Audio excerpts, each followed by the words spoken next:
O nosso estudo de hoje é a lição 9 do livro Segue-me, o bem que não foi feito. Meus irmãos, que aproveita se alguém disser que tem fé e não tiver as obras? Porventura, a fé pode salvá-lo? Epístola de Tiago, capítulo 2, versículo 14. Estranha a norma do homem quando julga possuir as chaves da vida superior simplesmente por manter a fé, como se bastasse apenas convicção para que se realize serviço determinado. Comparemos fé e obras com a planta e as construções. Sem plano adequado não se ergue edifício em linhas corretas. Note-se, porém, que o aleijão arquitetônico, improvisado sem plano, ainda serve em qualquer parte para albergar os que jornadeiam sem rumo, e o projeto mais nobre, sem concretização que lhe corresponda, não passa de preciosidade geométrica sentenciada ao arquivo. Um viajante transportará consigo vasta coleção de croquis, pelos quais se levantará toda uma cidade, mas, se não dispõe de uma tenda a que se abrigue durante o aguaceiro, de certo que os desenhos, contanto respeitáveis, não impedirão que a chuva encharque-lhe os ossos. Possuir uma fé será reter uma crença religiosa. No entanto, cultivar a fé significa observar segurança e pontualidade na execução de um compromisso. Ninguém resgata uma dívida unicamente por louvar o credor. À vista disso, não nos iludamos. Asseguremo-nos de que não nos faltará a bondade divina, mas construamos em nós mesmos a humana bondade. Por muito alta a confiança de alguém no poder maior do universo, isso por si só não lhe confere o direito de reclamar o bem que não fez. Essa questão ela se torna até dogmática quando se trata de determinadas denominações religiosas que se baseiam muito na justificação pela fé trazida por Paulo de Tarso na carta aos Romanos. Mas o Emmanuel é muito feliz quando ele abre nossos olhos, chamando a atenção primeiro para o epístola de Tiago, que diz que a fé sem obras é uma fé morta, e quando pega aqui um versículo dele, e ele vem chamar o que aproveita, de que adianta, se alguém diz que tem fé e não tem obras?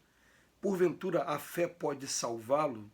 Então, olha, entra claramente num choque dogmático com quem acredita que da justificação pela fé, interpreta, aliás, a justificação pela fé dessa maneira de Paulo de Tarso. Por quê? Vamos aqui lembrar uma coisa, a gente conhece pessoas que têm muita fé mesmo. E o que vai caracterizar e demonstrar que aquela pessoa tem muita fé? Ela realmente é uma pessoa de orações.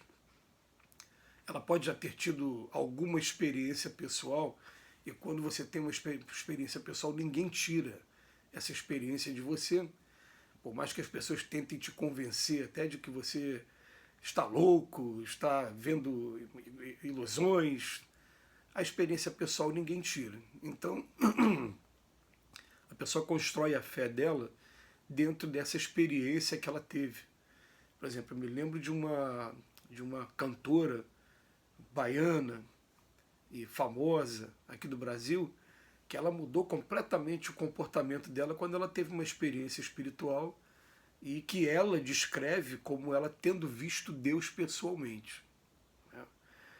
Os espíritos afirmam para a gente, ela deve ter visto algum espírito, e provavelmente o anjo da guarda dela, ou algum espírito familiar muito querido, né, que foi uma experiência muito boa que ela teve. Agora, ver Deus pessoalmente, né, mas é a experiência que ela teve, e essa experiência ninguém tira, as pessoas tentam falar ao contrário, mas ela fez a leitura e deu a sentença da leitura dela, porque definitivo, foi isso que ela viu. A gente encontra pessoas com tanta fé que as pessoas desprezando o amar os vossos inimigos, desprezando perdoar 70 vezes 7 do Evangelho, o que ela faz? ela faz oração todo dia pedindo a Jesus, pedindo a Deus para afastar aquela pessoa do convívio dela. Né? E é interessante que ela até costuma utilizar o nome, o inimigo, né? Ou às vezes um desses nomes aí alegóricos, diabo, né? Demônio, Satanás, esses nomes, né? Para designar aquela pessoa que é o desafeto dela. Então, veja bem, ela tem tanta fé que ela faz oração todo santo dia, mas ao invés dela perdoar e lembrar das palavras do Cristo que fala assim, o meu jugo é leve, meu fardo é suave, porque consiste simplesmente em amar o próximo como a si mesmo. O que ela vai fazer? Ela vai utilizar toda a fé que ela tem para insistir nas suas rogativas, nas suas orações, apenas para satisfazer os seus desejos mais imediatos. E muitas vezes desejos até materiais mesmo. A gente encontra pessoas, né, que têm muita fé e pedem todo dia para que seja sorteada na Mega Sena, para que ganhe no jogo do bicho, nesses jogos populares que a gente tem aqui na nossa sociedade. Então a gente vai perceber que, na verdade, a fé, se ela não tiver obras, o que ela aproveita? E Tiago, ele é bem direto. Ele fala assim, porventura a fé pode salvá-los? Eu me lembro também do livro Nosso Lar, quando tem um momento em que André Luiz, ele está muito incomodado, porque ele já está em tratamento na colônia Nosso Lar, mas ele queria muito ver sua família, ter a oportunidade de vir até aqui na crosta da terra para visitar sua família. Aí ele vai para uma entrevista em que ele vai fazer esse requerimento.